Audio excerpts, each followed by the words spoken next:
ಉಡಾಯಿಸೋ ಖಾರ ಬಣ್ಣ ರುಚಿಯನ್ನು ನೀಡುತ್ತದೆ. ಮೆಣಸಿನ ಪುಡಿ ಚಿಂದಿ ಉಡಾಯಿಸೋ ಖಾರ ಬಣ್ಣ ರುಚಿ. ಇದು ಎಐ ಯುಗ.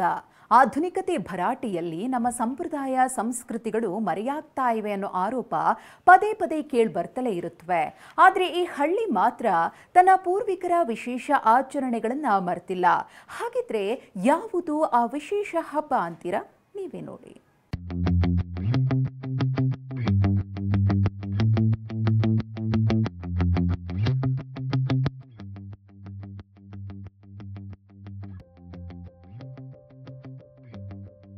ತಲೆಯ ಮೇಲೆ ಕಿಚಡಿ ಹೊತ್ತು ಸಾಕ್ತಿರೋ ಪುರುಷರು, ಒಂದ್ ಕಡೆ ಡೊಳ್ಳಿನ ಸದ್ದು, ಮತ್ತೊಂದ್ ಕಡೆ ತಮಟೆ ಸದ್ದು ಊರಿನ ವಿಶೇಷ ಕಿಚಡಿ ಜಾತ್ರೆಗೆ ಮೆರುಗು ತುಂಬುತ್ತಿವೆ.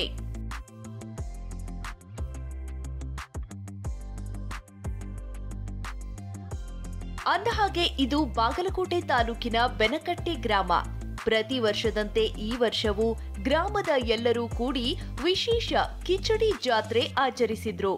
ಪ್ರತಿ ವರ್ಷ ಆಷಾಢ ಪರ್ವ ಎಂದು ವಿಶೇಷ ಕಿಚಡಿ ಜಾತ್ರೆಯನ್ನ ಆಚರಿಸಿದ್ರು. ಊರಿನ ಎಲ್ಲರ ಮನೆಯಲ್ಲೂ ಕಿಚಡಿ ಬೇಯಿಸಿ ಬಳಿಕ ಮನೆಯ ಪುರುಷರು ತಲೆ ಮೇಲೆ ಕಂಬಳಿ ಹೊದ್ದು ಅದರ ಮೇಲೆ ಕಿಚಡಿ ಬುತ್ತಿ ಹೊತ್ತು 2 ಕಿಲೋಮೀಟರ್ ಸಾಗಿ ಊರ ಹೊರಗೆ ಇರುವ ಕಂಚಿ ವೆಂಕಟೇಶ್ವರ ದೇವರಿಗೆ ಕಿಚಡಿಯ ನೈವೇದ್ಯ ಅರ್ಪಿಸಿದ್ರು.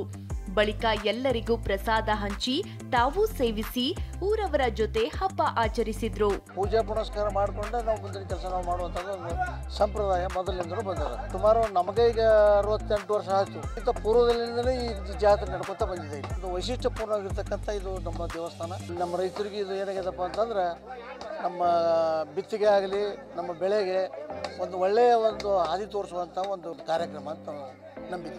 ಕಿಚಡಿ ಜಾತ್ರೆ ಗ್ರಾಮದ ಏಕತೆಗೆ ಸಾಕ್ಷಿಯಾಯಿತು. ಊರಿನ ಪ್ರತಿ ಮನೆಯಲ್ಲಿ ಮಾಡಿರೋ ಕಿಚಡಿಯನ್ನ ಬುಟ್ಟಿಯಲ್ಲಿ ಹೊತ್ತು ವೆಂಕಟೇಶ್ವರನ ಸನ್ನಿಧಿಗೆ ತಂದಿಟ್ಟಿದ್ರು. ನಂತರ ಅದನ್ನ ನೈವೇದ್ಯ ಮಾಡಿ ಮಳೆ ಬೆಳೆ ಚೆನ್ನಾಗಾಗ್ಲಿ, ಎಲ್ರಿಗೂ ಸುಖ ಸಮೃದ್ಧಿ ನೀಡು ದೇವ್ರೆ ಅಂತ ಬೇಡಿ ದೇವಸ್ಥಾನದ ಮುಂದೆ ಸುರಿದು ಅದಕ್ಕೆ ಕೊಬ್ಬರಿ ಹಾಗೂ ಬೆಲ್ಲ ಸೇರಿಸಿ ಪ್ರಸಾದದ ರೂಪದಲ್ಲಿ ಸಾಮೂಹಿಕವಾಗಿ ಸೇವಿಸಿದ್ರು. ಭಾವೈಕ್ಯತೆಯಿಂದ ಈ ಆಷಾಢ ಪರ್ವವನ್ನು ನಡೆಸ್ಕೊಂಡು ಬಂದಂಥ ಸಂಪ್ರದಾಯ. ಎಲ್ಲ ಊರಿನ ಜನರು ತಮ್ಮ ಮನೆಯಲ್ಲಿ ಇರ್ತಕ್ಕಂಥ ನಾವು ಏನಪ್ಪ ಅಂದರೆ ಜೋಳವನ್ನು ಬೆಳೀತಕ್ಕಂಥದ್ದು, ಆ ಜೋಳದ ಸಂಗಟಿಯನ್ನು ಮಾಡಿಕೊಂಡು ಬಂದು ಎಲ್ಲರೂ ಇಲ್ಲೇ ನಾವು ಏನಪ್ಪ ಅಂದ್ರೆ ಅದನ್ನು ಸಂಗ್ರಹ ಮಾಡಿ ಇಲ್ಲೇ ನಾವು ಕಂಚಿ ವೆಂಕಟೇಶ್ ಅಂತ ಕರಿತಾ ಇದ್ವಿ. ವೆಂಕಟೇಶ್ವರ ದೇವಸ್ಥಾನಕ್ಕೆ ಇಲ್ಲಿ ಅದನ್ನು ಪೂಜೆ ಮಾಡಿಕೊಂಡು ಎಲ್ಲರೂ ಆ ಪ್ರಸಾದವನ್ನು ಸೇವಿಸಿ ಭಾವೈಕ್ಯತೆಯಿಂದ ಬೆಳೀತಕ್ಕಂಥ ಇದು ನಮ್ಮ ಬೆನಕಟ್ಟಿ ಗ್ರಾಮ ಅಂತ ಹೇಳಲಿಕ್ಕೆ ಇಷ್ಟಪಡ್ತೀನಿ. ಕಾಲ ಎಷ್ಟೇ ವೇಗವಾಗಿದ್ದರೂ ಪೂರ್ವಜರ ಸಂಪ್ರದಾಯ ಇಂದಿಗೂ ಈ ಹಳ್ಳಿಯಲ್ಲಿ ಜೀವಂತವಾಗಿದೆ. ಇದಕ್ಕೆ ಈ ಕಿಚಡಿ ಜಾತ್ರೆಯೇ ಸಾಕ್ಷಿಯಾಗಿದ್ದು ಊರ ಏಕತೆಗೆ ಸಾಕ್ಷಿಯಾಗಿದೆ. ರವಿ ಮೂಕಿ, ಟಿವಿ9 ಬಾಗಲಕೋಟೆ.